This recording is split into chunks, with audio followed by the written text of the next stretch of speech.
감사합니다. 오늘은 4대를 망가뜨린 어떤 결혼이라는 제목으로 말씀을 나누겠습니다.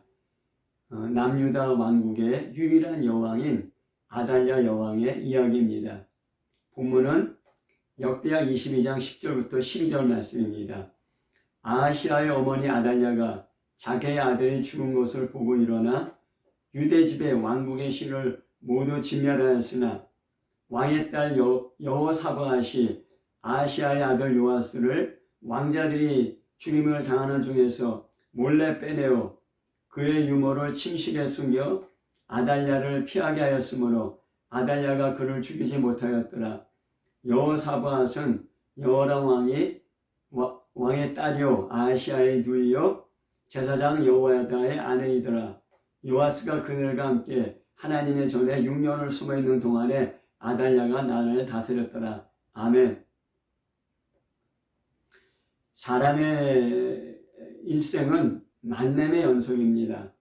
좋은 만남은 좋은 인생을 가져오고 나쁜 만남은 나쁜 인생을 가져옵니다. 금묵자 흙이라는 격언이 있습니다. 붓글씨를 쓰는 묵 가까이 가면은 거워진다는 뜻입니다. 그러니까 나쁜 사람을 가까이 하면은 나쁜 사람이 된다는 뜻입니다. 그만큼 만남의 영향력이 크고 중요하다는 것입니다. 그래서 부모님은 자녀가 좋은 친구 만나고 좋은 책을 만나고 좋은 교육 환경이나 좋은 학교 만나고 좋은 선생 만나고 좋은 직장 만나고 좋은 배우자 만나도록 노력합니다. 자식에게만은 좋은 부모가 되려고 노력하기도 합니다. 그런 이러한 여러 가지 만남 중에서 가장 중요한 만남은 무엇이 되겠습니까? 물론 예수님과의 만남입니다. 예수님과의 만남은 천국이냐 지옥이냐를 결정하고 인생을 역전시킬 수 있는 위대한 만남이 되기도 합니다. 그러나 예수님과의 만남도 대부분은 다른 사람을 통해 또는 책을 통해서 만나게 됩니다. 그러면 사람과의 만남 중에서 중요한 만남은 무엇일까요? 좋은 부모님 만나는 것이 참 큰 축복입니다. 인생의 출발점을 좌우하기 때문입니다. 자식에 대한 부모의 영향은 매우 큽니다. 그러나 부모님은 내가 선택할 수 없습니다. 가장 중요한 만남은 배우자와의 만남입니다. 배우자와의 만남보다 더 중요한 인간적인 만남은 없습니다. 좋은 남편, 좋은 아내 만나는 것 이상의 복은 없습니다. 그래서 잠언 19장 14절에 집과 재물은 조상에게서 상속하였거니와 슬기로운 아내는 여호와께로 말미암는다는 그런 말씀이 있습니다. 오늘 읽은 본문은 남유다 왕국의 유일한 여왕인 아달랴의 이야기입니다. 아달랴로 말미암아 그의 시아버지 여호사밧, 남편 여호람, 아들 아하시아가 패망의 길로 들어서게 됩니다. 아들 아하시아가 죽자 유다 왕국의 여왕이 되기 위해서 다윗 왕족의 그 왕자들을 다 제거합니다. 그러나 요아스 왕자는 구사일생으로 도피하여 아달랴를 제거하고 왕위를 되찾게 됩니다. 아달랴의 삶을 통하여서 잘못된 결혼이 얼마나 큰 불행을 가져오는지 살펴보도록 하겠습니다. 그리고 우리 자신을 돌아보는 시간이 되도록 하겠습니다. 첫 번째는 아달랴가 누구인가입니다. 이스라엘 왕국은 사울, 다윗, 솔로몬 왕까지는 통일된 왕국이었습니다. 그러나 솔로몬 왕이 죽자 그 아들 르호보암 때 남유다와 북이스라엘로 나누어지게 됩니다. 아달랴는 북이스라엘 7대 왕인 아합 왕과 이세벨 왕비의 딸입니다. 어머니 이세벨은 페니키아 계통의 시돈왕 옛 바알의 딸이었습니다. 그 옛 바알, 그래서 그 당시 시돈한 옛 바알은 왕이면서 제사장이었다고, 그 바알 제사장이었다고 그 이야기되고 있습니다. 그래서 아달랴는 유대인과 시돈의 그 혼혈 인생이 되는 것입니다. 아달랴는 기원전 898년부터 836년경까지 생존했던 인물입니다. 아방이 이세벨을 아내로 맞이한 후에 북이스라엘 수도 사마리아에 바알 산당과 제단을 만들고 바알 우상 숭배에 앞장서게 됩니다. 그리고 그 북이스라엘의 바알 숭배가 적극적으로 유행하고 확산되도록 하게 되었습니다. 또한 그 아합 왕은 가장 악한 이스라엘의 이전 왕보다 가장 악한 왕으로 기록되어 있습니다. 이스라엘은 하나님의 선지자를 죽이고 바알과 아세라 제사장을 적극적으로 육성하였습니다. 이스라엘은 아합 왕이 나봇의 포도원을 차지하도록 거짓으로 계략을 꾸며 나봇을 죽이고 포도원을 빼앗았습니다. 하나님의 심판으로 3년 반 동안 이스라엘에 비가 내리지 않게 되었습니다. 갈멜산에서 하나님의 선지자 엘리야는 바알 제사장 450명, 아세라 선지자 400명과 대결하게 되었습니다. 여호와 하나님이 참신인지 바알이 참신인지 누가 참신인지 대결하게 된 것입니다.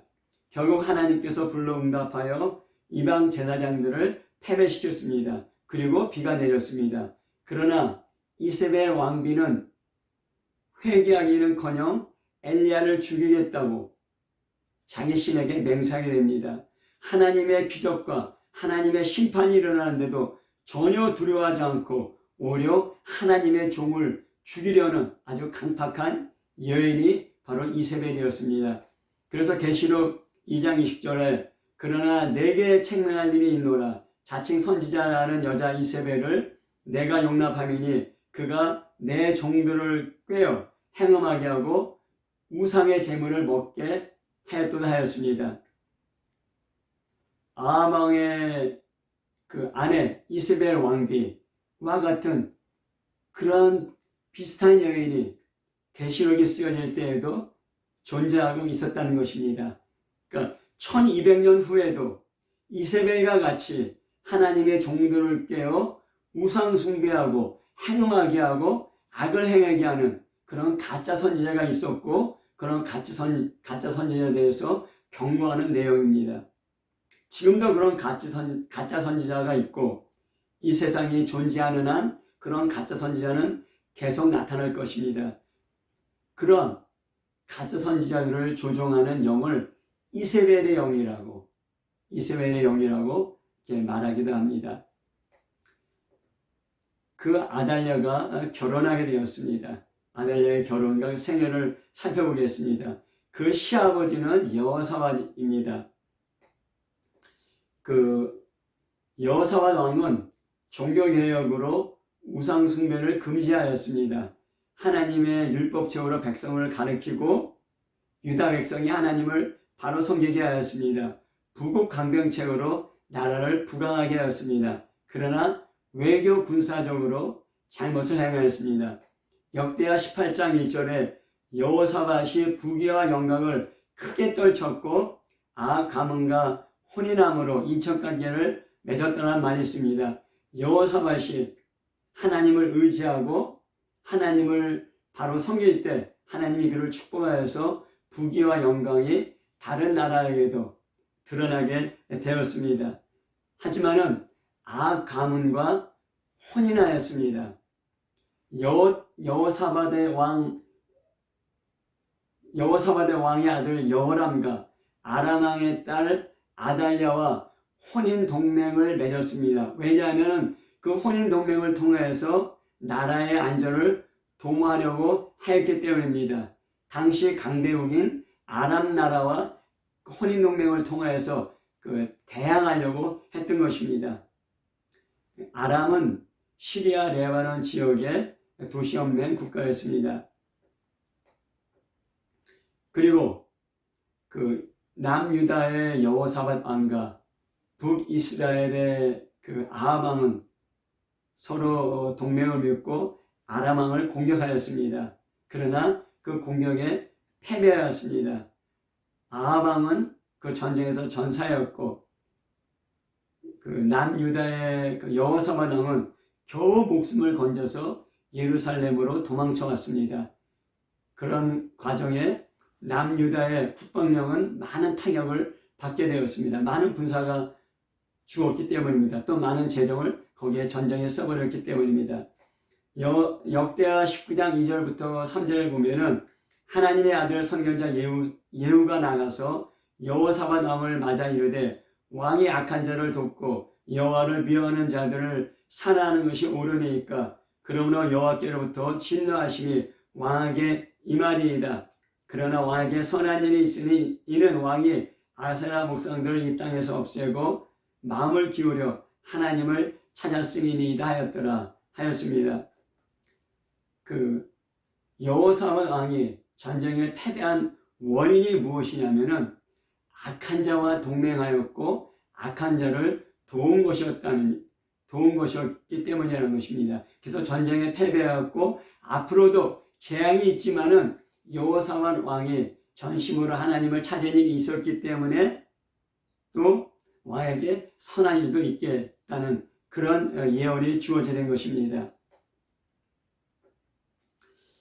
그 역대하 20장 35절 37절에 보면은 유다왕 여호사밧이 연합하여 배를 만들어 다시스로 보내고자 하여 에시온 게벨에서 배를 만들었더니 마레사 사람 도다와의 아들 엘레살이 여호사밧을 향하여 예언하여 이르되 왕이 아하시야와 교제함으로 여호와께서 왕의 지은 것을 파하시리이다 하더니 이에 그 배들이 부서져서 다시스로 가지 못하였더라. 그런 말씀이 있습니다.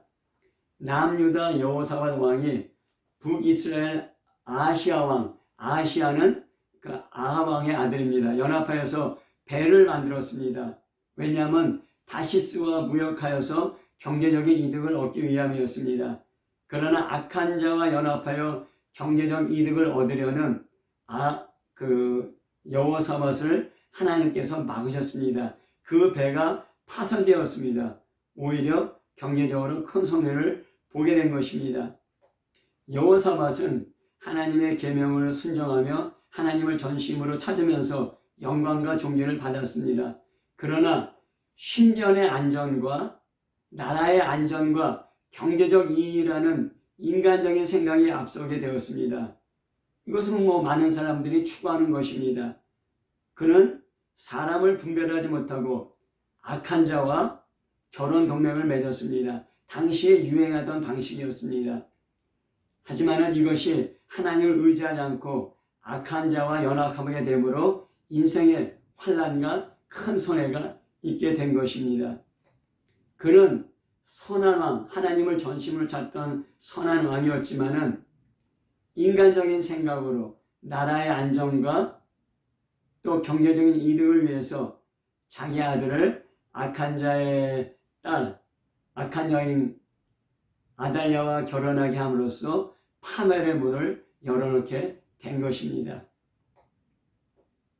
다음에는 여호람 왕과 아달랴 왕비의 문제입니다.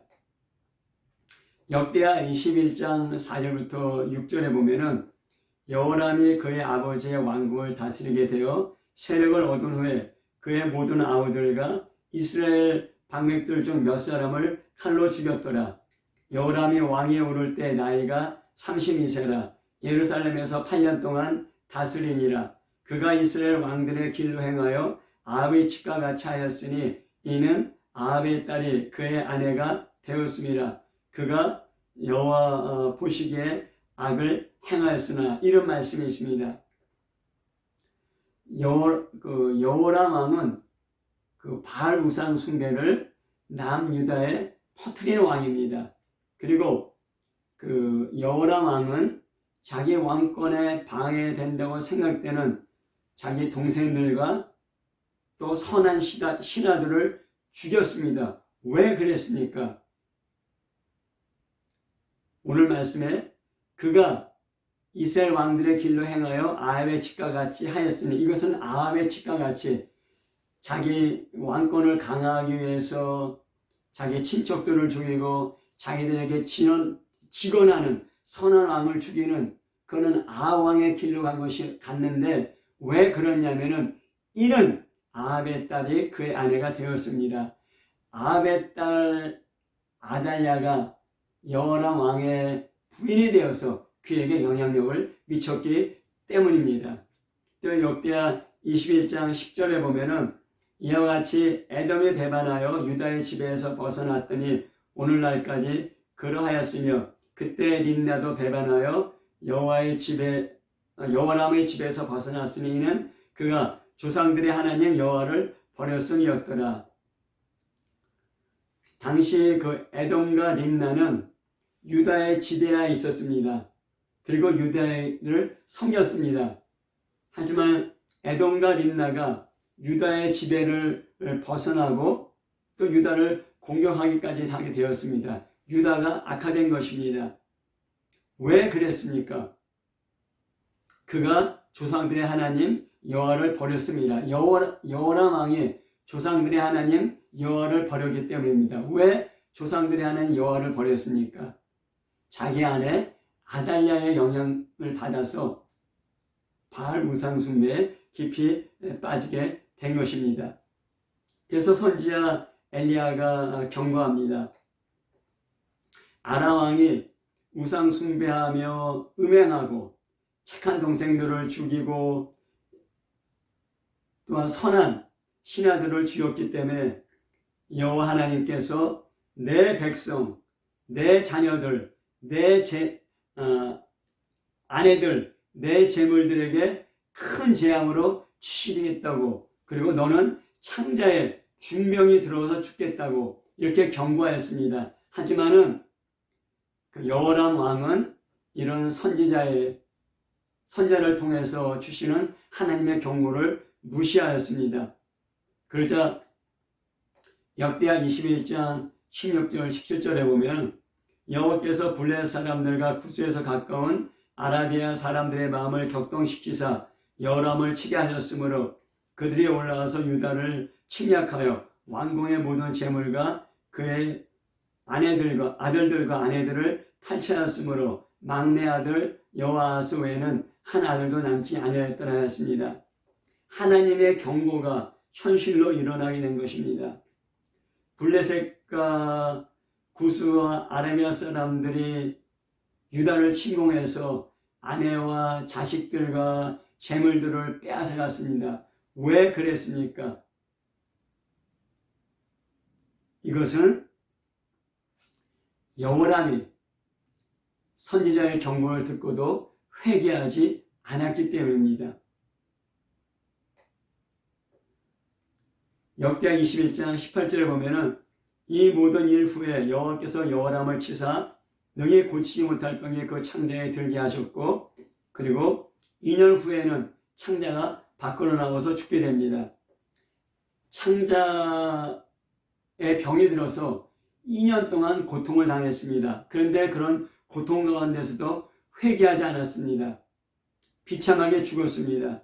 그리고 열왕의 묘실에 장사되지가 못했습니다. 전쟁으로 아들과 아내들과 재물들을 빼앗기고 또 본인이 병이 들어서 2년 동안 고통을 당하였으면서도 회개하지 않고 하나님께 돌이키지 않았습니다. 그 안에 아달랴의 영향력 때문입니다. 그리고 그는 그렇게 고통 중에 죽어간 것입니다. 세 번째는 어머니 아달랴와 그 아들 아하시아의 왕입니다. 역대하 22장 2절부터 3절에 보면은 아하시아가 왕이 될 때의 나이가 42세라 예루살렘에서 1년 동안 다스리니라. 그의 어머니 이름은 아달랴요 오므리의 손녀더라. 아하시아도 아합의 길로 행하였으니는 그가 그의 어머니가 깨어 악을 행하게 하였습니다. 아달랴의 아들 아하시야 왕도 아합의 길로 행하였습니다. 우상 숭배를 행하고 악을 행했습니다. 왜 그랬느냐? 그 어머니 아달랴가 꾀어 악을 행하게 하였습니다. 어머니가 그 아들에게 미치는 영향은 매우 크다고 할 수 있습니다. 아하시야는 외삼촌인 이스라엘 왕 요람과 함께 아람 왕 하사엘과 전쟁을 벌였습니다. 그 전쟁에서 요람은 부상을 당하고 또 아하시야는 도피했다가 부상당한 그 외삼촌 그 요람 왕을 병문안하러 갔습니다. 그때 예후가 반란을 일으켜서 그 요람 왕을 북이스라엘의 요람 왕을 죽이고 또한 숨어있는 남유다의 아하시야 왕도 찾아내서 죽였습니다. 아달랴는 아내로서 어머니로서 남편과 아들을 악하게 꾀어 악을 행하게 하였습니다. 결국 아달랴는 여왕의 자리에 있게 됩니다. 오늘 읽은 본문 역대하 22장 10절부터 12절을 보면은 아하시야의 어머니 아달랴가 자기의 아들이 죽은 것을 보고 일어나 유대집에 왕궁의 신을 모두 진멸하였으나 그런 말씀이 나옵니다. 그러면서 6년 동안 유다 왕국을 다스리게 됩니다. 북이스라엘에서 예후가 반란을 일으켜서 자신의 동생인 북이스라엘 왕 여호람, 어머니 이세벨, 형제 자매 친척들을 모두 죽입니다. 그리고 그 예후가 자기 아들 아하시야 왕도 죽게 합니다. 그 어머니 아달랴는 무슨 생각을 했을까요? 자기 친정 모든 식구는 죽었고 자기 아들도 죽었습니다. 아무도 나를 보호해 줄 수 없겠구나. 그런 생각을 했을 것입니다. 그러면서 내가 또 여왕이 되어야겠다. 그런 욕심도 부렸을 것입니다. 그래서 다윗의 씨, 유다 왕의 왕자를 다 죽이고 여왕이 된 것입니다. 그러나 하나님께서는 기적적으로 요아스 왕자를 보호하시고 피신시킴으로 다윗 왕가가 끊어지지 않도록 도우셨습니다. 6년 후에 요아스가 다시 왕위를 차지하게 됩니다. 아브라함과 다윗의 자손인 예수님 모시는 길이 보존되게 된 것입니다. 우리가 이 아달랴라는 여인을 통해서 시아버지, 남편, 아들, 그리고 손자, 손녀들이 많은 고통과 어려움을 당하게 됐습니다. 이런 내용을 보면서 우리가 지금 몇 가지 생각해 볼 것이 있습니다. 첫 번째는 결혼에 관하여입니다. 지금 한국에서는 경제 상황이 어렵기 때문에 청년들이 결혼하지 않으려고 한다고 합니다. 만남 중에서 좋은 때, 좋은 시기를 만나는 것이 중요한데 한국 청년들은 좋은 때를 만나지 못했다고 볼 수도 있습니다. 그래도 결혼은 가장 중요한 인생의 만남입니다. 배우자 선택에 심사숙고합니다. 배우자 선택할 때 상대방의 외모, 성격, 돈, 직장, 학력, 가정환경, 가정형편 등을 생각합니다. 이런 것들이 행복의 중요한 요건이라고 생각하기 때문입니다. 행복은 결혼의 목적이 됩니다. 물론 이런 조건들이 매우 중요합니다. 결혼 생활이 행복해야 됩니다. 그런데 이런 것들보다 더 중요한 것이 있습니다. 결혼의 최종 목적은 하나님께 영광 돌리는 것입니다. 거룩입니다. 그러면 행복은 따라옵니다. 여호사밧 왕의 실패가 무엇입니까? 나라의 안전을 위해, 경제적인 이득을 위해 자기 아들을 악한 아왕의 딸, 악한 아달랴와 결혼시킨 것입니다. 이 결혼 동맹으로 나라의 안전과 경제적인 이득이 있었습니까? 행복했습니까? 아닙니다. 패망의 문을 열게 된 것입니다. 하나님은 이스라엘이 가나안에 들어갈 때 가나안을 쫓아내라고 명령하였습니다. 그 민족의 사람들과 혼인하지 말라고 명령하였습니다. 왜냐하면 가나안의 우상숭배의 그 풍습에 물들게 될 것을 아셨기 때문입니다. 그러나 이스라엘은 가나안을 완전히 쫓아내지 못했습니다. 물론 이스라엘의 힘이 부족한 이유도 있었지만은 가나안의 노동력을 이용하여 경제적인 이득을 얻으려는 그들의 인간적인 생각도 있었습니다. 결국은 가나안 우상숭배에 동화되어서 우상숭배에 빠지고 멸망하게 되었습니다. 가나안 우상숭배는 사람의 본능적 욕구를 만족시키는 쉬운 종교였기 때문에 하나님을 섬기는 것보다는 가나안 우상숭배가 그러한 이스라엘 사람들에게 더 편하게, 더 쉽게 받아들여지게 된 것입니다. 고린도후서 7장 14절 상반절에 너희는 믿지 않는 자와 멍에를 함께 매지 말라는 말씀이 있습니다. 이 두 종류의 짐승이 있는데 한 짐승은 이쪽으로 가고 한 짐승은 이쪽으로 간다면 그 멍의 질이 제대로 되겠습니까? 그 멍에가 유지되겠습니까? 그렇지 않습니다.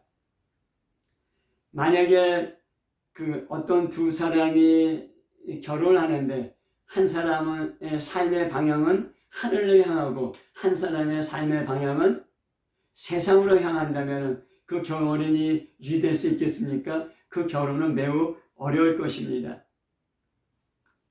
삶의 방향과 전혀 다른 사람들과 함께하는 것은 정말 쉬운 일이 아닙니다. 많은 다툼과 분란이 있을 것입니다. 결혼도 마찬가지입니다.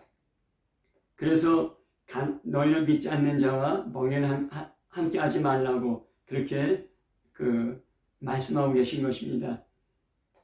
하지만은 믿지 않는 아내나 믿지 않는 남편과 결혼한 경우가 상당히 많습니다. 그러면 어떻게 해야 됩니까?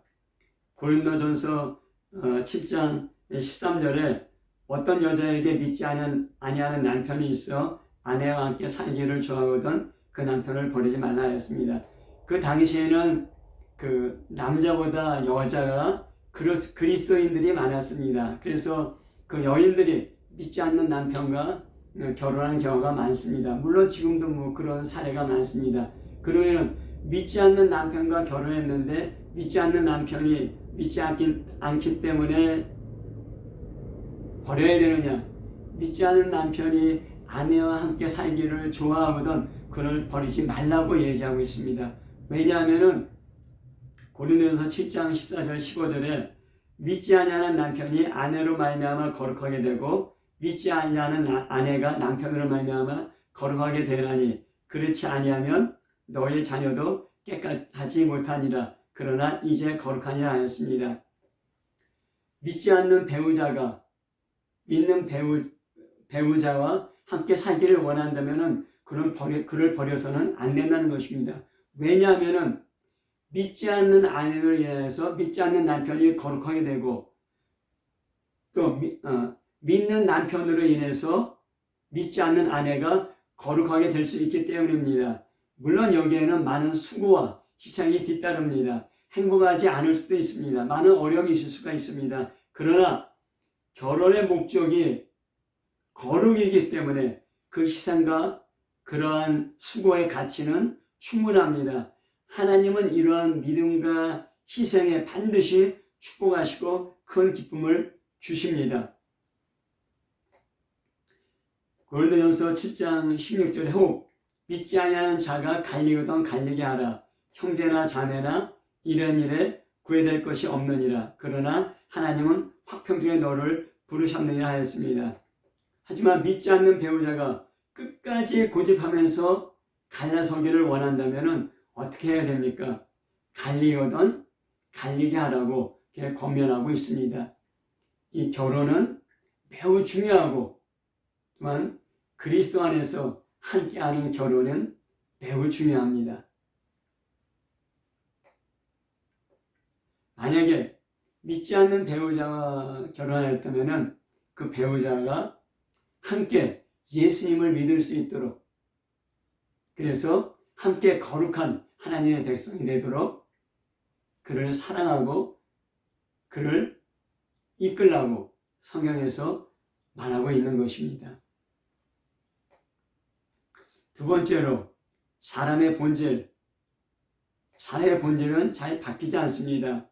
사람은 고쳐쓸 수 없다는 말이 있습니다. 사람이 변하기 참 힘들다는 겁니다. 삶을 살수록 많이 느끼게 됩니다. 물론 사람이 변하지 않는다는 이야기는 아닙니다. 많은 고통과 어려움을 통과하면서 변할 수는 있습니다. 하지만 쉽지가 않습니다.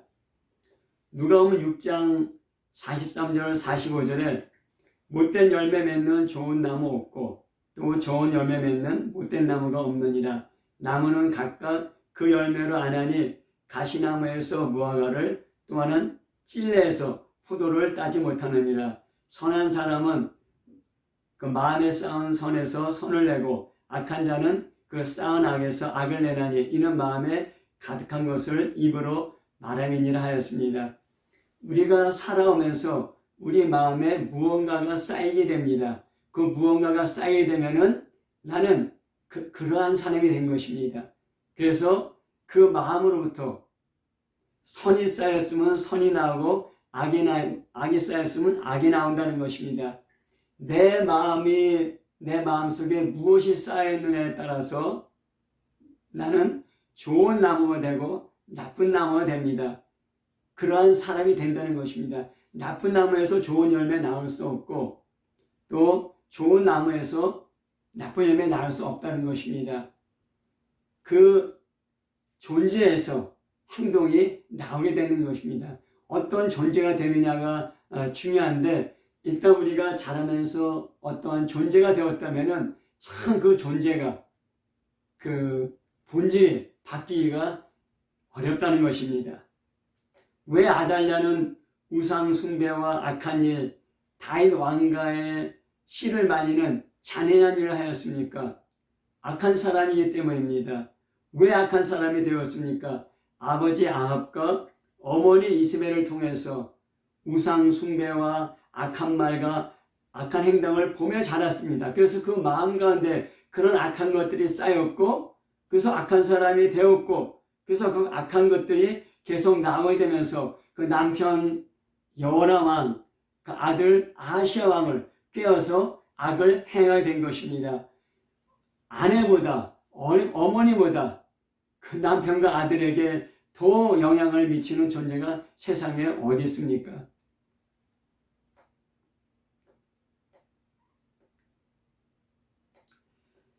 하나님은 사람의 마음도 창조하신 분입니다. 사람을 변화시킬 수 있습니다. 그러나 나 자신이 변화되기를 원해야 합니다. 나한테 내가 변화해야겠다는 그런 마음속의 소원과 선택이 없다면 변화는 불가능합니다. 다윗 왕은 우리아의 아내 밧세바와 동침하고 또 그 남편 우리아를 죽였습니다. 간음죄와 살인죄를 저질렀던 것입니다. 자신의 본능, 성적인 본능을 충족시켜서 행복하기 위해서 간음죄와 살인죄를 저질렀습니다. 근데 그는 과연 행복했습니까? 그렇지 않습니다. 선지자 나단의 책망을 받고 진심으로 회개되었습니다. 그 회개한 내용 중에 일부가 시편 51편 10절에 나옵니다. 하나님이여, 내 속에 정한 마음을 창조하시고 내 안에 정직한 영을 새롭게 하소서 하였습니다.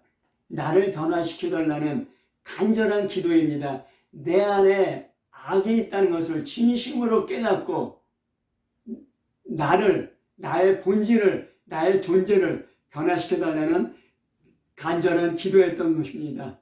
그래서 내 영을 새롭게 하시고 내 안에 정한 마음을 창조해 주세요. 간절하게 기도하였고 하나님은 그의 기도에 응답하였습니다. 하지만 다윗 왕은 그 이후의 인생에서 수많은 고통을 겪으면서 그 대가를 지불해야 했습니다. 자기 아들이 이복 여동생을 겁탈하고 자식이 자식을 죽이고 자식의 반란을 통하여서 도망하기도 하였습니다. 그런 말로 할 수 없는 고통은 그 변화의 대가였던 것입니다.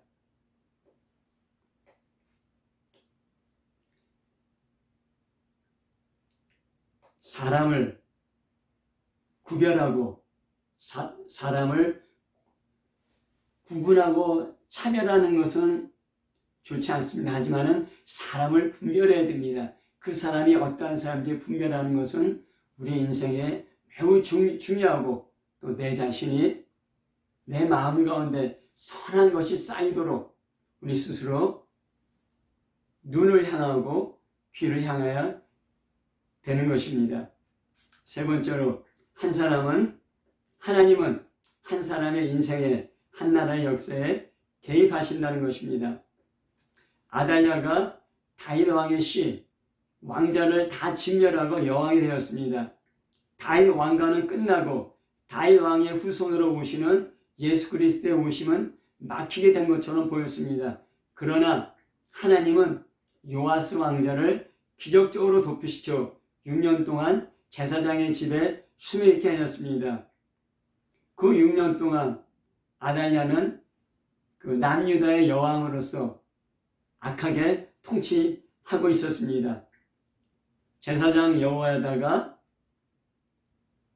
혁명을 일으켜서 아달랴를 죽이고 요아스 왕을 세우게 되었습니다. 비정상의 정상화가 된 것입니다. 역사를 보면 악한 왕, 악한 지배자, 악한 왕국이 수없이 많이 있었습니다. 그러나 그들이 잠시 득세하는 것 같았지만은 오래가지는 못했습니다. 하나님이 개인의 인생뿐만 아니라 한 나라의 역사, 세계 역사에 개입하고 계시기 때문입니다. 하나님께서 인류 역사에 개입한 최고의 절정이 무엇입니까? 예수 그리스도의 십자가입니다. 죄의 역사, 사망의 역사, 마귀의 역사를 끝나게 하신 것입니다. 누구든지 예수 그리스도를 믿으면, 예수 그리스도 안에 있으면 죄와 사망과 마귀를 이길 수 있습니다. 이제 예수님이 다시 오시게 되면 영원한 새하늘과 새 땅이 시작될 것입니다. 지금 북한 동포들은 김일성, 김정은, 김일성, 김정일, 김정은 3대에 걸쳐서 고생당하고 있습니다.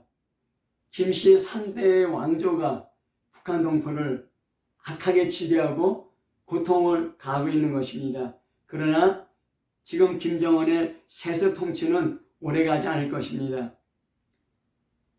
예수 그리스도에서 남한과 북한이 통일될 날이 점점 가까이 오고 있는 것이고 그것을 눈으로 명확하게 보고 있습니다.